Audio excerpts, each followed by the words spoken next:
कहानी की शुरुआत होती है 57 साल पहले, जब नॉन सच नाम की एक एलियन स्पीशीज ने धरती पर भयानक हमला कर दिया था और देखते ही देखते उन्होंने 95% इंसानों का सफाया कर दिया। जो कुछ लोग बच गए थे उन्हें मजबूरन अंडरग्राउंड रहना पड़ा। सिर्फ कुछ जिद्दी लोग जमीन छोड़ने को तैयार नहीं हुए और वहीं ऊपर सरवाइव करते रहे। अब किसी भी आम इंसान के लिए दोबारा जमीन पर आने का सिर्फ एक ही तरीका बचा था और वो था फौजी बनकर। जो भी आर्मी में शामिल होता उसे किसी आउटपोस्ट पर ड्यूटी दी जाती, जहां हर टूर पूरे 100 दिन तक चलता था। इसके बाद कई मिलिट्री टैंक्स उन फौजियों को अपने अपने आउटपोस्ट की तरफ ले जाने लगे। रास्ते में उन्होंने देखा कि कुछ फौजी जबरदस्ती जमीन पर रहने वाले जिद्दी लोगों को पकड़कर एक्सिलियम नाम की एक जगह पर ले जा रहे थे। आखिरकार एक टैंक सरबेरस आउटपोस्ट पर आकर रुका, जहां सम वन नाम का एक फौजी उतरा, लेकिन आउटपोस्ट बंकर का मेन दरवाजा जाम हो चुका था, जिस वजह से वो अंदर नहीं जा पाया। फिर मजबूरन सम वन सीढ़ियां चढ़कर एक वॉच टावर तक पहुंचा,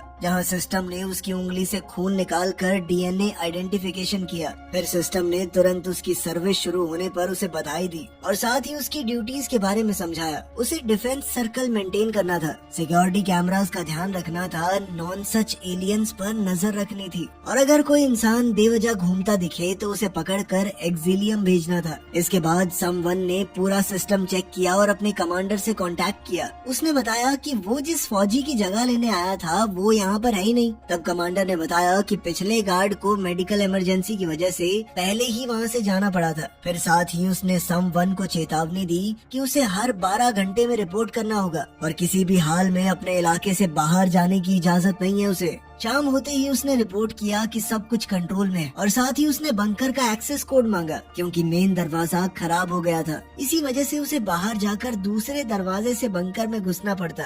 अंदर पहुंचते ही उसकी नजर एल्विस नाम के एक छोटे खिलौने पर पड़ी। इस सुनसान और डिप्रेसिंग जगह में वो छोटी सी चीज देखकर भी समवन खुश हो गया और उसे अपने डेस्क पर रख लिया।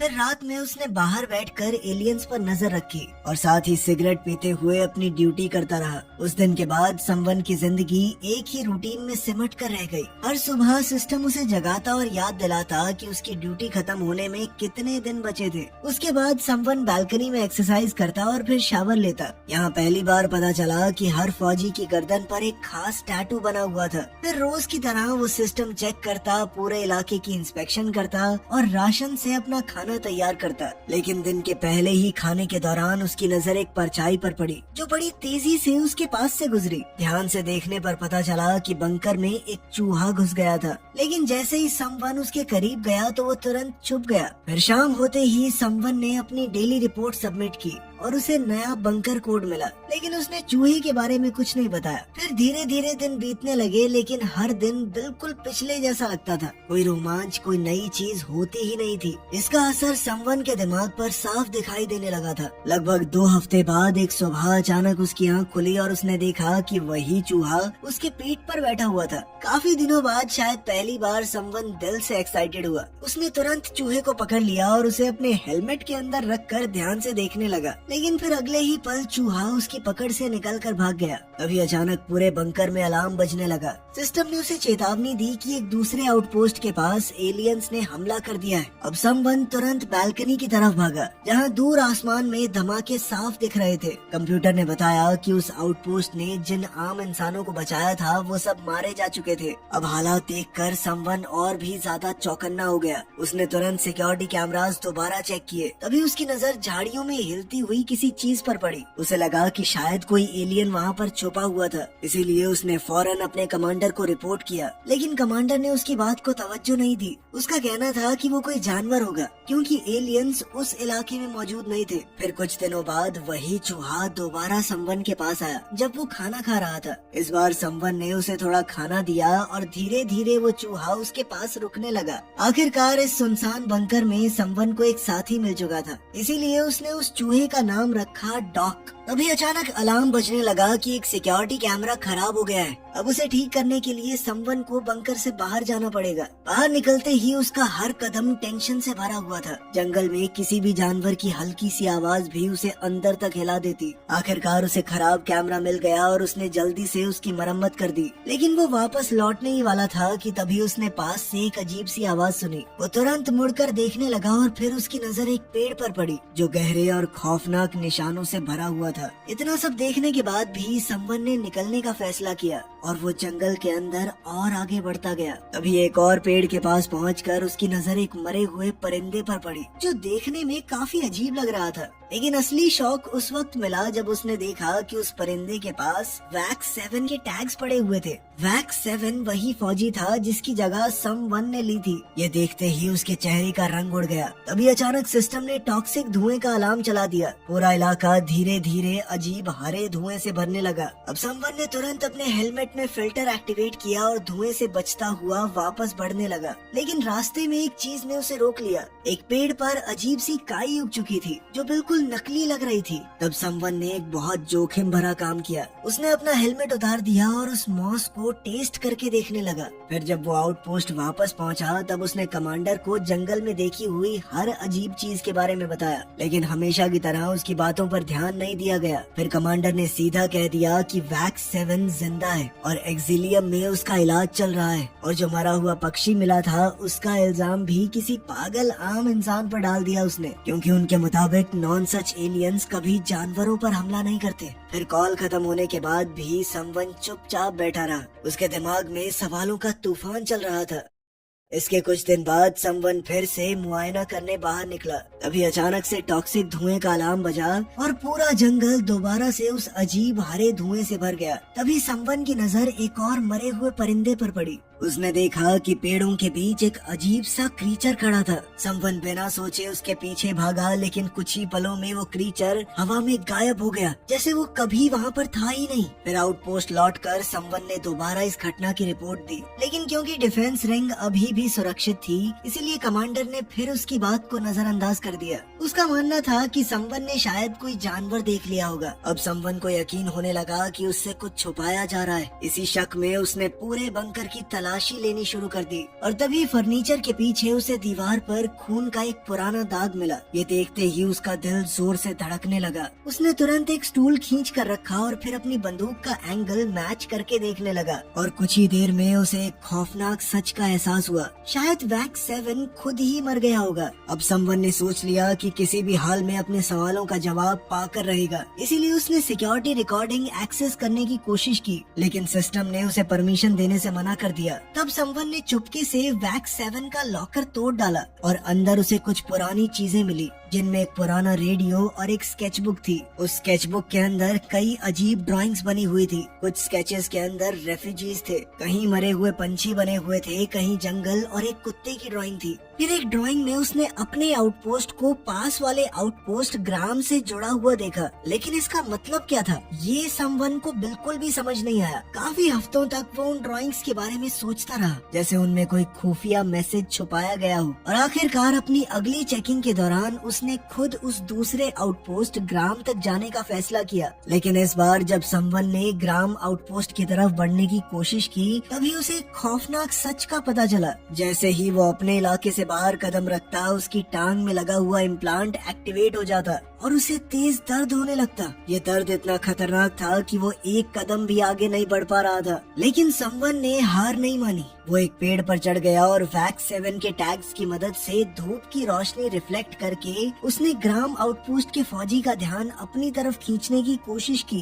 लेकिन काफी देर तक इंतजार करने के बाद भी सामने से जब कोई जवाब नहीं आया, तो आउटपोस्ट वापस लौटकर समवन ने अपनी ही रिकॉर्डिंग्स चेक करने का फैसला किया। लेकिन तभी अचानक कंप्यूटर ग्लिच करने लगा और एक एक करके स्क्रीन्स बंद होने लगी। इस बीच कैमरा फुटेज में समवन ने खुद को देखा, लेकिन ये क्या, इस बार उसके पीछे कोई और भी खड़ा था। ये देखते ही वो तुरंत पीछे मुड़ा, लेकिन उसी पल पूरी बिजली चली गई। उसके हाथ पर लगे ब्रेस डिवाइस ने कंफर्म किया कि उसके इलाके के अंदर कोई भी बाहरी हलचल नहीं हुई है। मगर फिर भी समवन फ्लैशलाइट लेकर पूरे आउटपोस्ट में उस क्रीचर को ढूंढने लगा। वो बाहर तक भाग गया और ढंग से देखने के लिए फ्लेयर भी शूट की, लेकिन उसे वहाँ सिर्फ सिर्फ कुछ छोटे पंछी ही मिले। फिर थोड़ी देर बाद आउटपोस्ट की बिजली वापस आ गई। तब समवन ने तुरंत कमांडर को इस गड़बड़ी और क्रीचर के बारे में रिपोर्ट किया, लेकिन कमांडर को अब भी यकीन नहीं हुआ। उसका कहना था कि बिना अलार्म के ट्रिगर हुए कोई भी चीज डिफेंस रिंग में आ ही नहीं सकती, क्योंकि रिंग्स का अपना अलग पावर सोर्स है, वो लाइट के जाने से नहीं बंद होती। खैर फिर भी उसने सिस्टम को चेक करने के लिए एक टेक्नीशियन भेजने का वादा किया। अब कॉल कट होते ही समवन ने आर्काइव दोबारा एक्सेस करने की कोशिश की, लेकिन बिजली की गड़बड़ी की वजह से पुराना सारा डेटा उड़ चुका था। सिर्फ आखिरी कुछ मिनट की फुटेज ही बची थी, और उस फुटेज को देखकर समवन को यकीन हो गया कि उसके पीछे सच में कोई था।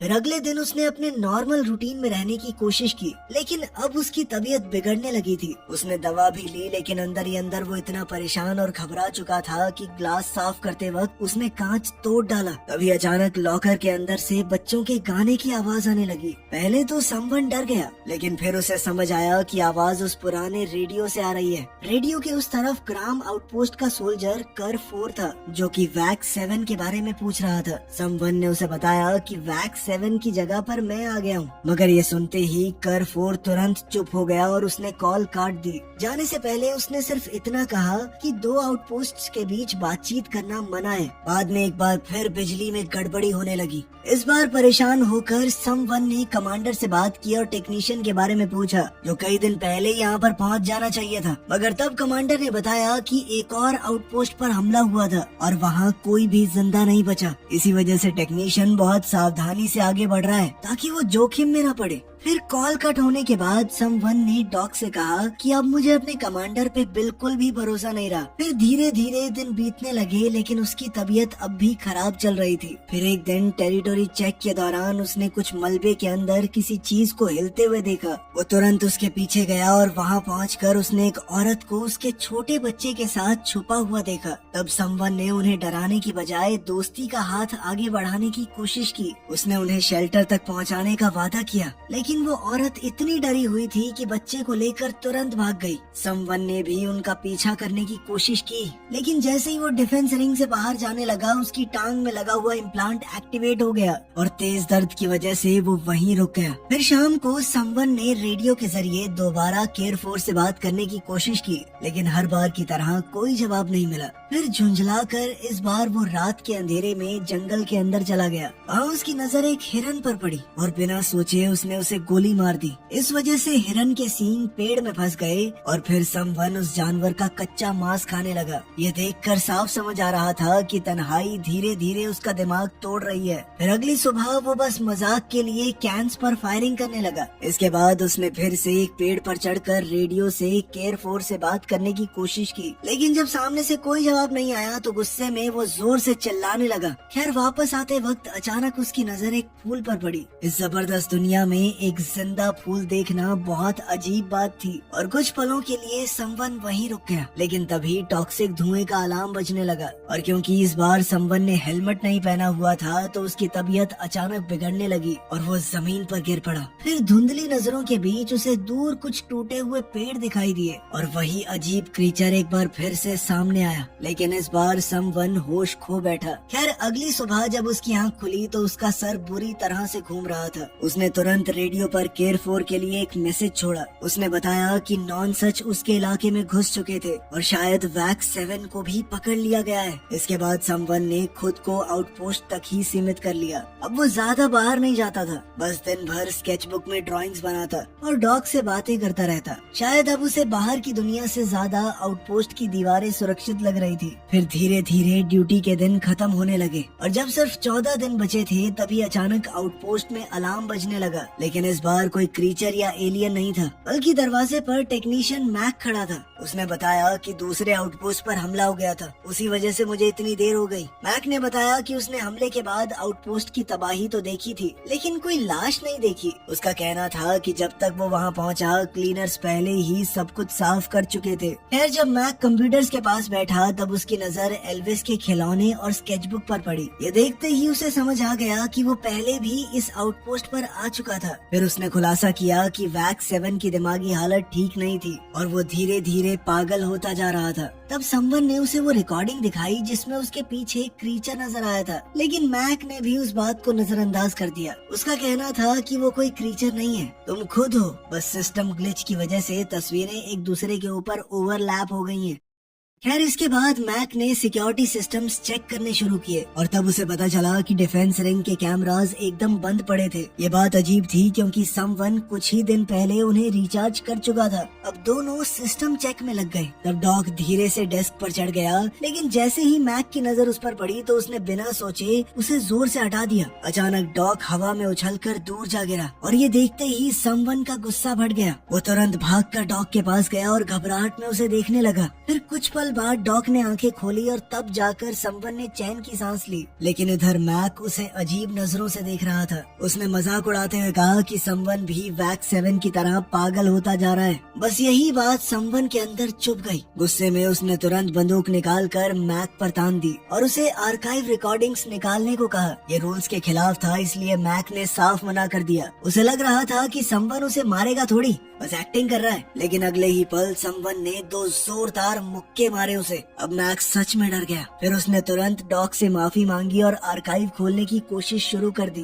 काफी मेहनत के बाद वो कामयाब रहा, लेकिन दिक्कत अभी भी खत्म नहीं हुई। आर्काइव खोलने के लिए 2 पर्सनल कोड्स चाहिए थे, क्योंकि पहले हर आउटपोस्ट पर एक साथ 6 गार्ड हुआ करते थे। मगर समवन अब भी मैक को जाने देने के मूड में नहीं था। उसने कहा कि जब तक नहीं खुलता तब तक तू नहीं जाएगा यहाँ से। तभी अचानक मैक ने स्क्रू ड्राइवर उठाया और समवन पर हमला कर दिया और फिर दोनों के बीच भयानक लड़ाई शुरू हो गई। जख्मी होने के बाद भी समवन ने कुछ ही सेकंडों में मैक को दबा दिया, लेकिन मैक ने भी मौका देखकर उसके घाव पर जोर से वार किया। दर्द से तड़पने के बावजूद समवन ने मैक का ब्रीदिंग डिवाइस पकड़ लिया और उसे दबाकर उसका गला घोंटने लगा। अब मैक की आंखें धीरे धीरे लाल होने लग गई थी और ये देखकर समवन एक पल के लिए रुक गया। जब समवन अपनी बंदूक वापस उठाने गया तब मैक ने सालों पुरानी एक खौफनाक कहानी सुनानी शुरू की। उसने बताया कि जब वो जवान था तब एक मिशन के दौरान उसकी टीम का हेलीकॉप्टर रेगिस्तान में क्रैश हो गया था। उस एक्सीडेंट में सिर्फ वो और एक और फौजी जिंदा बचे थे। तब मैक मदद ढूंढने निकला, लेकिन जब तक वो वापस आया तब तक उसके साथी के दोनों कान काटे जा चुके थे। और फिर जब उनके आसपास एक भयानक बवंडर शुरू हुआ तब मैक ने पहली बार नॉन सच को देखा था। वो आंधी के अंदर परछाइयों की तरह छुपे हुए थे और कुछ ही पलों में उन्होंने उसके साथी को बेरहमी से मार डाला। मैक ने बताया कि उन एलियंस की चीखें इतनी खौफनाक थी कि उनकी आवाज सुनते ही उसके कानों से खून बहने लगा था। उसका पूरा शरीर अंदर से फटने जैसा दर्द महसूस कर रहा था। तब उसे समझ आया कि उसके साथी ने अपने कान खुद क्यों काट दिए, ताकि उसे वो आवाज सुनाई न दे। अंत में जब उसकी टीम ने आखिरकार मैक को ढूंढा तब उसके फेफड़े रेत से भर चुके थे और उसका गला बुरी तरह खराब हो गया था। इसी वजह से अब उसे सांस लेने के लिए वो ब्रीदिंग डिवाइस पहनना पड़ता है। खैर फिलहाल के लिए समवन ने मैक को बंकर के अंदर ही बंद कर दिया ताकि जरूरत पड़ने पर वो उसका दोबारा इस्तेमाल कर सके। इसके बाद समवन ने अपने घाव साफ किए, दवा ली और हमेशा की तरह अपनी रिपोर्ट भेज दी जैसे सब कुछ नॉर्मल चल रहा हो। जब कमांडर ने मैक के बारे में पूछा तब समवन ने झूठ बोल दिया कि वो तो सिस्टम ठीक करके कब का जा चुका है। इसके बाद आखिरकार उसका कांटेक्ट दोबारा से केयर 4 से हुआ। इसके बाद केयर 4 ने अपना एक्सेस कोड दिया, जिसके बाद समवन आखिरकार आर्काइव रिकॉर्डिंग्स देख पाया। वीडियो में वैक्स 7 शुरुआत में बिल्कुल नॉर्मल लग रहा था। वो रूटीन फॉलो करता रहा, अपनी ड्यूटी करता रहा, धीरे धीरे डॉक के साथ जुड़ भी गया। लेकिन वक्त के साथ साथ उसका दिमाग टूटने लगा, उसकी हालत बिगड़ती गई और उसने गुस्से में सिस्टम और कंप्यूटर तक तोड़ दिए। अब जाकर समवन को बिजली की गड़बड़ी की असली वजह समझ आई। ये सब देखने के बाद समवन ने तुरंत केयर 4 से बात की और अपनी थ्योरी के बारे में बताया। उसका मानना था कि शायद नॉन सच नाम की कोई चीज है ही नहीं, क्योंकि ना तो किसी ने आज तक उन एलियंस को ढंग से देखा था और ना ही इतने वक्त में उसने किसी मरे हुए शरीर को देखा है। समवन को लगने लगा कि ये सब सरकार का बनाया हुआ एक बहुत बड़ा झूठ था, ताकि लोगों को डरा कर एक्सिलियम भेजा जा सके। सच तो ये था कि दुनिया के नेचुरल रिसोर्सेज धीरे धीरे खत्म हो रहे थे और अमीर लोग उन रिसोर्सेज को सिर्फ अपने लिए बचा कर रखना चाहते थे। इसीलिए फौजियों को जमीन पर भेजा जा रहा था ताकि वो आम इंसानों को पकड़कर अंडरग्राउंड भेज दें या जरूरत पड़ने पर उन्हें मार डालें। और शायद इसी वजह से वो औरत और उसका बच्चा उसके साथ शेल्टर में भी नहीं चले। लेकिन केयर 4 को उसकी एक भी बात पर यकीन नहीं हुआ। उसने भी समवन को वैक्स 7 की ही तरह पागल समझना शुरू कर दिया। दिया। फिर उसने वही पुराना गाना बजाया जो कि एक नर्सरी राइम थी और पहले वैक्स 7 को शांत करने के लिए इस्तेमाल की जाती थी। लेकिन इस बार समवन को वो गाना और भी ज्यादा परेशान करने लगा और उसने तुरंत कॉल काट दी। फिर कुछ दिन बाद जब उसकी ड्यूटी खत्म होने में सिर्फ एक हफ्ता बचा था, तब तक समवन अपना दिमागी संतुलन खो चुका था। उसका दिमाग इतना उलझ गया कि उसे ये तक नहीं दिखा कि डॉक एक कैन के अंदर छुपा हुआ है। तभी अचानक सिस्टम ने अनाउंसमेंट की कि नॉन सच पूर्वी बॉर्डर को पार करते हुए आगे बढ़ रहे हैं। लेकिन इस बार समवन डरने की बजाय गुस्से से भर गया। उसने तुरंत कैन उठाकर स्क्रीन पर दे मारा और फिर एक भारी चीज से उस स्क्रीन को पूरी तरह तोड़ दिया। स्क्रीन तोड़ने के बाद समवन घबरा कर डॉक को ढूंढने लगा, लेकिन फिर जो उसने देखा उसने समवन को अंदर तक तोड़ दिया। कैन के अंदर छुपा हुआ डॉक उसके गुस्से का शिकार हो चुका था और अब वो जिंदा नहीं था। अपने इकलौते साथी को खो देने के बाद जैसे समवन के अंदर बची खुची हिम्मत भी टूट गई। वो बिना कुछ सोचे बाहर चला गया और घास पर लेटकर बस उस अजीब हरे धुएं का इंतजार करने लगा, जैसे अब उसे किसी चीज की परवाह ही ना हो। तभी अचानक वही रहस्यमयी क्रीचर दोबारा सामने आ गया। इस बार वो सीधा समवन के पीछे पड़ गया और दोनों जंगल के अंदर भागने लगे। भागते भागते समवन की नजर उस हिरन के पुराने सींग पर पड़ी जो पहले वहीं छूट गए थे। गुस्से में उसने उन्हें उठाया और क्रीचर पर टूट पड़ा। काफी जद्दोजहद के बाद जब वो चीज हिलना बंद हुई तब समवन ने ध्यान से उसका चेहरा देखा और यहीं उसे एक हिला देने वाला सच पता चला। वो कोई एलियन क्रीचर नहीं था, वो वैक्स 7 था। तन्हाई और पागलपन ने उसे इतना तोड़ दिया कि वो जंगल में एक जंगली इंसान की तरह भटक रहा था। अब समवन को लगने लगा कि उसके साथ बहुत बड़ा धोखा हुआ है। अब वो तुरंत आउटपोस्ट वापस गया, अपनी बंदूक उठाई और सीधा मैक के पास पहुंच गया। उसने मैक से कहा कि अब मुझे तुम्हारी कहानी पर यकीन नहीं है। समवन को लगने लगा कि झूठ, डर और गुस्सा ही वैक्स 7 को इस हालत तक ले आए थे। शायद फौजियों और आम इंसानों के बीच खौफ फैलाना सरकार के प्लान का हिस्सा था, लेकिन मैक को इन सब बातों से कोई फर्क नहीं पड़ रहा था। उसका बस एक ही मकसद था, किसी तरह वापस अपने परिवार के पास पहुंचना। लेकिन समवन के पास एक और खतरनाक प्लान था। वो डिफेंस रिंग की बिजली बंद करना चाहता था। मैक ने उसे चेतावनी दी कि ऐसा करना बहुत जोखिम भरा हो सकता है, लेकिन समवन अब भी मानता था कि नॉनसेंस जैसा कुछ है ही नहीं। इसीलिए उसने मैक को धमकाकर पूरा प्लान समझ लिया। इसके बाद समवन ने केयरफोर से रेडियो पर बात की और कहा कि वो उससे मिलने आ रहा है ताकि दोनों मिलकर इस पागलपन से आजाद हो सके। फिर उसने अपना सारा सामान पैक कर लिया और सिर्फ अपना एक स्केच पीछे छोड़ दिया। उसने मैक को भी आजाद कर दिया जो कि अपनी बाइक लेकर वहाँ से निकल गया। फिर समवन ने अपना आर्मी टैग जला डाला और डॉग को अच्छे से दफनाया। जैसे ही उसने बॉर्डर पार करना चाहा, उसकी टांग में इम्प्लांट का दर्द फिर से शुरू हो गया। लेकिन इस बार समवन रुका नहीं। मैक की बातें फॉलो करते हुए वो जमीन खोद कर बिजली की तारों तक पहुंच गया और आखिरकार उन्हें डिस्कनेक्ट करने में कामयाब हो गया। अचानक पूरे सिस्टम में अलार्म बजने लगा, लेकिन समवन ने अपना ब्रेस तोड़ डाला ताकि सिस्टम ही बंद हो जाए। उसी पल उसके आउटपोस्ट की सारी स्क्रीन्स भी एक साथ काली हो गई। कुछ देर बाद समवन आखिरकार ग्राम आउटपोस्ट तक पहुंच गया, लेकिन वहां पहुंचते ही एक और अजीब बात सामने आई। असल में दरवाजे पहले ही खुले हुए थे। वो सीधा ऊपर गया और देखा कि पूरा कमरा बुरी तरह उलट पुलट पड़ा था, लेकिन केयरफोर का कोई अता पता नहीं था। सिर्फ कुछ निशान दिख रहे थे जो ये इशारा करते थे कि वहाँ कुछ तो बुरा हुआ है। तभी अचानक समवन के कानों से खून बहने लगा और उसके सर में भयानक दर्द शुरू हो गया। उसे एक बहुत ही खौफनाक चीख सुनाई दे रही थी। वो लड़खड़ाते हुए खिड़की के पास गया और इस बार उसने जो मंजर देखा उसने उसकी पूरी जिंदगी हिला दी। नॉन सच नाम के वो एलियंस असलियत में मौजूद थे। उनकी बड़ी बड़ी स्पेसशिप आसमान में मंडरा रही थी और पूरे इलाके पर हमला कर रही थी, क्योंकि डिफेंस रिंग अब बंद हो चुकी थी और ये सब कुछ उसकी वजह से हुआ था। ये सच्चाई जानते ही उसके चेहरे पर पछतावा और डर साफ दिखने लगा। वो तुरंत जंगल की तरफ भागा, लेकिन अब हर तरफ से शिप्स उन पर हमला कर रही थी। समवन जान बचाने के लिए पेड़ों के बीच तेजी से दौड़ रहा था और हर एक हमले से बखूबी बच भी रहा था। लेकिन तभी एक धमाका उसके बहुत करीब हुआ और वो जोर से उछलकर एक पेड़ से जा टकराया। जहाज उनके ऊपर दोबारा हमला करने ही वाले थे कि तभी मैक वहाँ पर पहुँच गया और उसने समवन को बचा लिया। लेकिन उसकी राहत सिर्फ कुछ ही पलों की थी, क्योंकि अगले ही पल एक असली नॉन सच एलियन उनके सामने आ गया। वो क्रीचर इतना बड़ा और डरावना था कि उसे देखते ही समवन का खून जम गया और बिना वक्त गवाए उस मॉन्स्टर ने गाड़ी को तोड़ दिया। फिर उसने मैक का सर धड़ से अलग कर दिया। ये सब इतनी तेज हुआ कि समवन को रिएक्ट करने का मौका तक नहीं मिला। अब पूरी तरह डरे हुए समवन ने फिर से भागना शुरू किया। हर तरफ जोरदार धमाके हो रहे थे, शिप्स उसका पीछा कर रही थी, लेकिन किसी तरह वो वापस बंकर तक पहुंच गया। लेकिन वहाँ एक और परेशानी उसका इंतजार कर रही थी। असल में बंकर में घुसने के लिए नया एक्सेस कोड चाहिए था। तब कुछ पल के लिए समवन को लगा कि अब सब कुछ खत्म हो चुका है, लेकिन फिर किसी तरह समवन ने अपना टूटा हुआ ब्रेस दोबारा एक्टिवेट कर दिया और तुरंत नया कोड निकाला। वो जल्दी से अंदर घुसा और सीधा सेल एरिया की तरफ भागा और बिल्कुल ऐन मौके पर उसने दरवाजा लॉक कर दिया। वहीं बाहर कॉरिडोर में नॉनसच की खौफनाक चीखें गूंज रही थी। उसकी आवाज सुनते ही समवन का सर फिर से फटने लगा। तभी उसने देखा कि वो क्रीचर धीरे धीरे दीवार तोड़कर अंदर घुस रहे हैं। डर के मारे समवन ने छुपने की कोशिश की, लेकिन आखिरकार एक नॉनसच ने उसे ढूंढ ही निकाला। क्रीचर धीरे धीरे उसके करीब आ रहा था और जैसे ही उसने अपना खौफनाक मुंह खोला, उसी पल समवन ने अपनी बंदूक चला दी। लेकिन ये कहानी इसी रोमांचक मोड़ पर खत्म हो गई। आपको क्या लगता है, समवन बच गया होगा या एलियन ने उसे खत्म कर दिया होगा? कमेंट्स में जरूर बताना। मिलते हैं अगली वीडियो में।